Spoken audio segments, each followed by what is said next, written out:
कि इस समय हालात बहुत खराब है। इसी समय दिल्ली में वहां पर कांग्रेस का एक मार्च निकला है। इसके बाद में इसी तरह चंडीगढ़ में है, इसी तरह आज मुंबई में बहुत बड़ा प्रोटेस्ट हुआ है, अहमदाबाद में आज बहुत बड़ा प्रोटेस्ट हुआ है।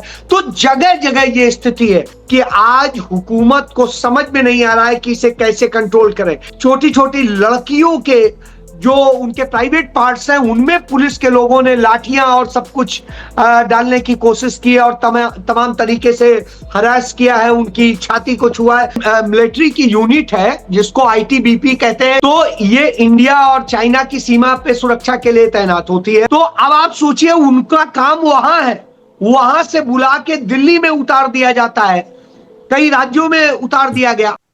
अस्सलाम वालेकुम नाज़रीन, आप सियासत और पीके देख रहे हैं। सौरभ बरकत आपसे मुखातिब है। नाज़रीन, इंडिया से प्रोमिनेंट जर्नलिस्ट मोहतरम अजय शुक्ला साहब ने हमें ज्वाइन किया है। अजय साहब, वेरी मच वेलकम। जी थैंक यू।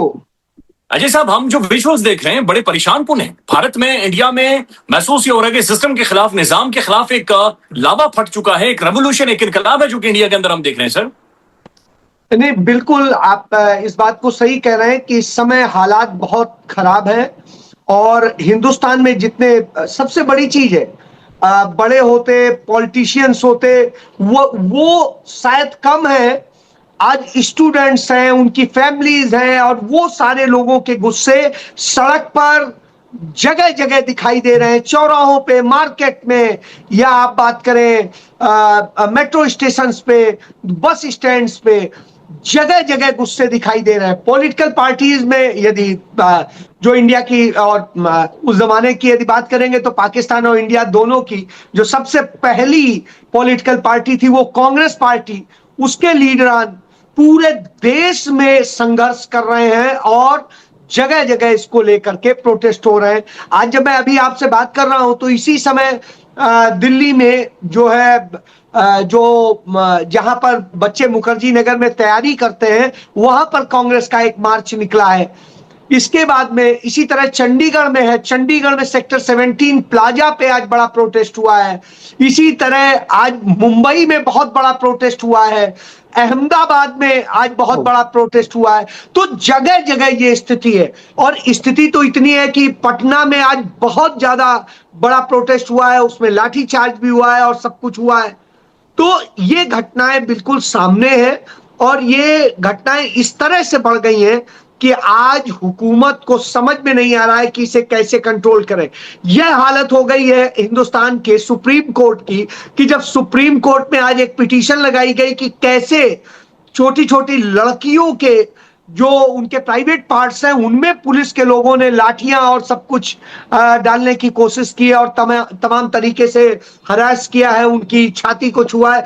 इस बात को लेके जब कहा गया और कहा गया इसके वीडियो मौजूद है, फुटेज मौजूद है, तो सुप्रीम कोर्ट के चीफ जस्टिस ने कहा मेरे पास टाइम नहीं है इसको देखने के लिए।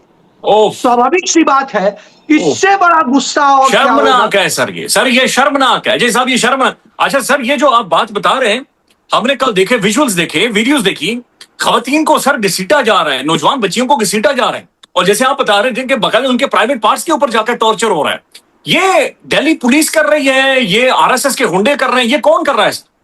नहीं, दोनों शामिल है इसमें। सबसे बड़ी चीज ये है कि इसके भी विजुअल्स मौजूद हैं। आप देखिए कि जो दिल्ली पुलिस के लोग कर ही रहे हैं, वर्दी पहन के जाती जो कर रहे हैं, उसके अलावा बगैर वर्दी में वो पुलिस के हैं, आरएसएस के हैं, बीजेपी के हैं, क्या है, क्योंकि उनके कई के प्रोफाइल्स खोजे गए, उनमें वो मिले हैं कि बीजेपी आरएसएस से उनके रिलेशंस मिले हैं। तो ऐसे लोग जो है, तमाम सारे लोग वहां पर स्लीपर पहने हुए, ऐसे ही डंडा लिए हुए और जिस तरह से पीट रहे थे, मार रहे थे, इससे लगता है कि उन्होंने आरएसएस के लोगों को पूरा संरक्षण दे रखा था, उनके नेतृत्व में ये कराया गया। उन्हीं लोगों के जरिए पहले लोगों की गाड़ियां तोड़वाई गई और किया गया जिससे लगे कि ये लोग वो लोग हैं जो प्रोटेस्टर्स हैं, और बाद में उन्हीं को पुलिस के साथ वो शामिल होकर लाठी चलाते हैं।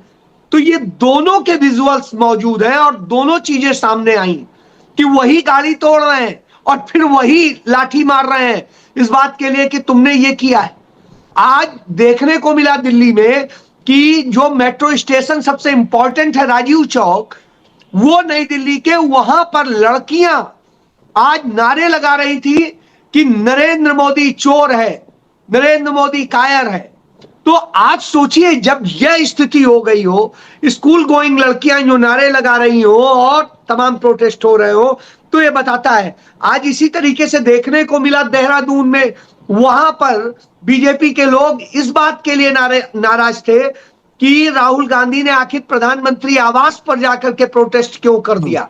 तो इस कारण से वो कि हम उनके ऑफिस में जाके घुस के करेंगे, तो कांग्रेस के लोग लेकर के खड़े हो गए, आइए हम आपका स्वागत करेंगे। और उसके बाद उनकी हिम्मत नहीं पड़ी वहीं बाहर से उन्हें अपना रास्ता ये वहां हुआ यूपी में। आप लखनऊ तहजीब के लिए जाना जाता है। अजय साहब, ये तो एक अनार्किक सिचुएशन बन गई है और ये अनार्की की तरफ सूरत हाल जा रही है। अच्छा सर, एक और कमेंट करें, उसके बाद आगे बढ़ते हैं। हमने देखा कि जो प्रोटेस्टर्स हैं वो गालियां दे रहे हैं सर, और बड़ी गंदी गालियां दे रहे हैं। यानी मैंने देखा कि वो मोदी को तो बिल्कुल, यानी वो हम चला नहीं सकते, वो हम बयान नहीं कर सकते जिस तरह से खवातीन और बच्चे वो गालियां दे रहे हैं उसे। तो ये जो जुबान इस्तेमाल की जा रही है, ये शो कर रहा है डेस्परेट, एक गुस्से को, एक एंगर को। नहीं, गुस्सा होना लाजमी है। आप देखिए ना, 2015 से पेपर लीक होने की बिल्कुल झड़ी लग गई। 152 पेपर्स लीक हुए, और इन सारे पेपर लीक्स में जितने हिंदुस्तान आजाद होने से लेके 2014 तक जितने पेपर लीक हुए थे, उससे कई गुना ज्यादा पेपर सिर्फ इतने 12 साल में लीक हो गए। और इन पेपर लीक में जो सबसे खास बात पाई जा रही है कि ये पेपर लीक केसेस में जितने केस हुए, हर केस में जो कल्प्रिट हैं वो बीजेपी आरएसएस के लोग हैं, और वो पाए गए हैं। उनके तमाम में चार्जशीट हुई है, तमाम में दूसरे एक्शन हुए हैं, तमाम गिरफ्तारियां हुई हैं। लेकिन इसमें जो सबसे खास बात है, उस समय गुस्सा ठंडा करने के लिए गिरफ्तार कर लेते हैं, बाद में उन सबको बचाने का काम करते हैं। अदालत में एक को भी सजा नहीं हुई है। ये सारी वजह है जिनके कारण रिश्वत लेके पेपर लीक करते हैं, ये क्या करते हैं? बिल्कुल।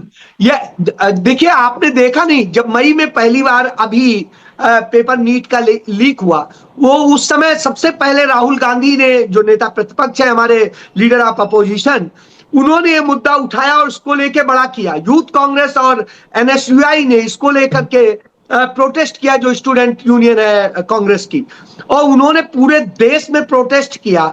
तो सारी बातें सामने आई। फिर राहुल गांधी ने 17 जून को कोटा, जिसे हमारे यहाँ कोचिंग की फैक्ट्री कहा जाता है, वहां पर उन्होंने एक जो है अपना कन्वेंशन किया, और वहां पर छात्रों के साथ में, स्टूडेंट्स के साथ में उन्होंने डिस्कशन किया।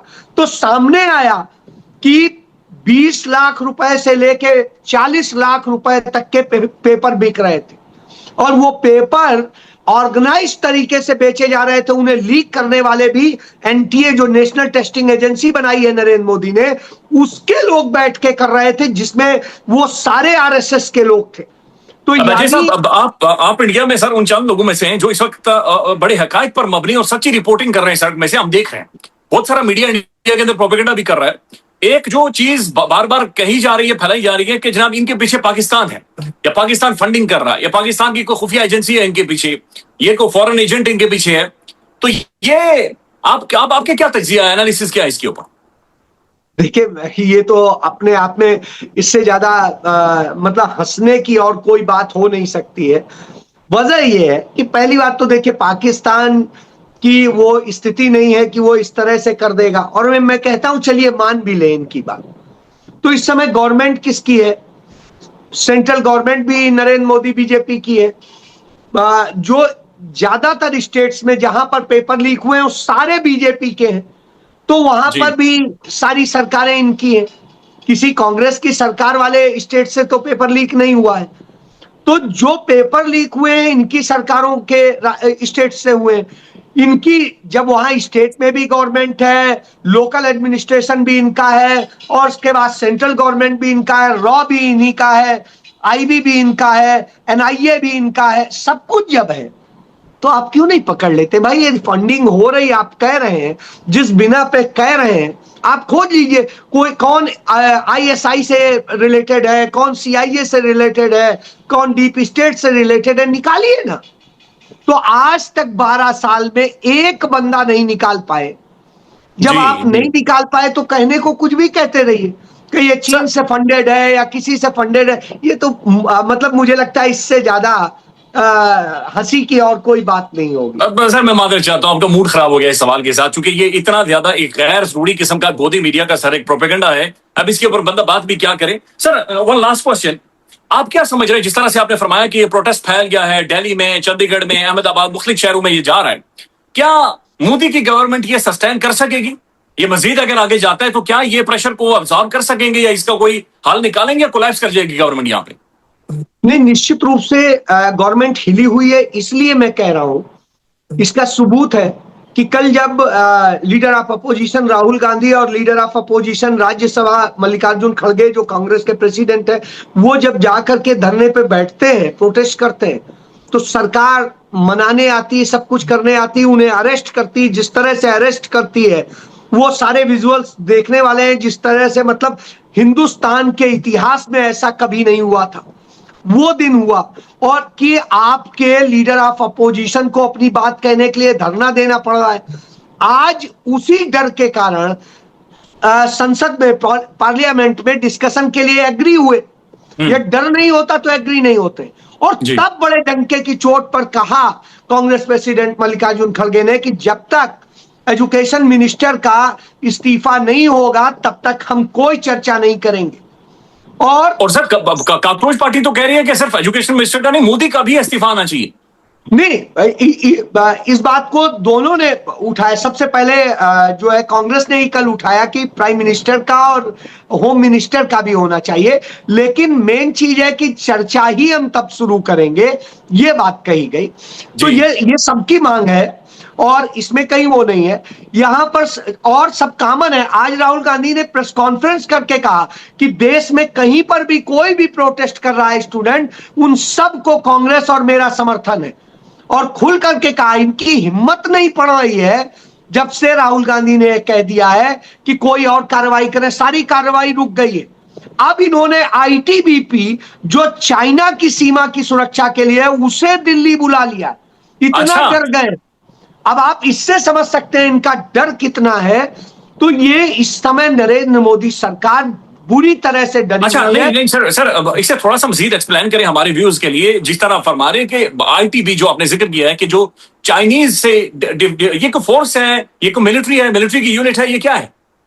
जी मिलिट्री की यूनिट है जिसको आईटीबीपी कहते हैं, इंडियन तिब्बत सीमा पुलिस कहते हैं, बॉर्डर सिक्योरिटी फोर्स। तो ये इंडिया और चाइना की सीमा पे सुरक्षा के लिए तैनात होती है, उसकी बॉर्डर की। जैसे आपकी उस पे बीएसएफ हमारी तैनात होती है। जी। तो उसी जैसे आपके यहाँ की तरफ से रेंजर्स तैनात होते हैं, वही चीज है। तो अब आप सोचिए उनका काम वहां है, वहां से बुला के दिल्ली में उतार दिया जाता है, कई राज्यों में उतार दिया गया। आज जिस तरह से हुआ है तो ये दिख रहा है कि आप अब बॉर्डर भूल गए डर के कारण। अब आपको याद आ रहा है कि नहीं, दिल्ली को ही बॉर्डर बना दो। अजय साहब, हमने कुछ विजुअल्स देखे हैं जिनमें जो इंडियन एक्स मिलिट्री के ऑफिशियल्स हैं, मैं बहुत सारे उनके देख रहा था, वो कारगिल वॉर उन्होंने लड़ी हुई है, बट बड़े बहुत सारे यानी रेप्यूटेड मिलिट्री ऑफिशियल्स हैं। अच्छा, वो सारे भी प्रोटेस्टर्स के बीच में मौजूद हैं, इन नौजवान लड़के और लड़कियों के बीच में मौजूद है, और वो कह रहे हैं कि बिल्कुल ठीक कर रहे हैं। तो मिलिट्री के अंदर क्या सोच पाई जा रही है इस वक्त इस प्रोटेस्ट को देखकर?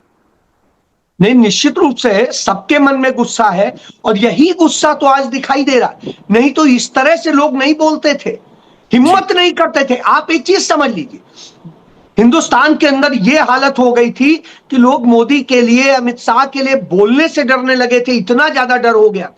आज क्योंकि हमारे यहाँ का देखिए, सुप्रीम कोर्ट कंप्रोमाइज्ड है, हमारे यहाँ का इलेक्शन कमीशन बिल्कुल आरएसएस बीजेपी के ऑफिस बन गया है। इसी तरीके से और दूसरे तमाम सारे जो इंस्टीट्यूशंस हैं, पुलिस ऑफिसर्स हैं, सब कुछ आज लगता है सब काडर बन गया है बीजेपी का। जब ये बन गया हो तो कौन बोलेगा? थोड़ा सा बोलिए, ट्वीट कीजिए, कुछ कीजिए, मैं आपको बताता हूं, आपके सामने हूं।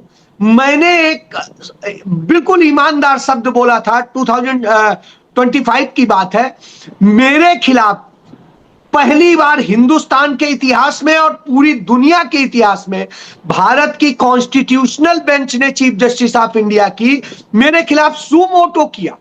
अच्छा, सुमोटो केस नंबर 1 है, आप देखिएगा 2025 का। सुमोटो क्रिमिनल कंटेम्प्ट कर दिया। बहरहाल मैंने फेस किया उसको और डंके की चोट पे सुप्रीम कोर्ट से कहा बताइए, सुप्रीम कोर्ट की हिम्मत नहीं थी बताने की, अंत में चुपचाप 2026 के मार्च में उसने खत्म कर दिया। यह स्थिति है। इसी तरीके से मिनिस्टर्स FIR करा देते हैं, कोई करा देते हैं आपकी छोटी सी ट्वीट पे और बात पे। अजय साहब चले, शुक्र है सर हमारे यहाँ ये सब कुछ नहीं होता। खैर बहरहाल ये बताएं सर कि अब क्या बांग्लादेश की तर्ज का एक रिजीम चेंज आप देख रहे हैं इंडिया के अंदर? देखिए उस तरह का मैं चेंज नहीं कह सकता हूं अभी, लेकिन मुझे लगता है कि कॉन्स्टिट्यूशनल ही चेंज होगा। और उसके लिए ये जरूर है कि ये जो आग जली है, ये आग घर घर पहुंच रही है और यही सत्ता को उखाड़ फेंकेगी निश्चित रूप से। आपको याद होगा अभी चंद दिन पहले, 1-1.5 महीना पहले ही जो लीडर ऑफ अपोजिशन ने किसी अपनी मीटिंग में कहा था कि 1 साल के भीतर नरेंद्र मोदी की सरकार चली जाएगी, इसको लोग उखाड़ फेंकेंगे। तो आज वो लक्षण दिख रहे हैं कि पब्लिक खुद उखाड़ने को अब तैयार होने लग रही है। ये बड़ी चीज है। Pleasure having you sir, thank you बहुत शुक्रिया आपका वक्त का सर, थैंक यू। शुक्रिया।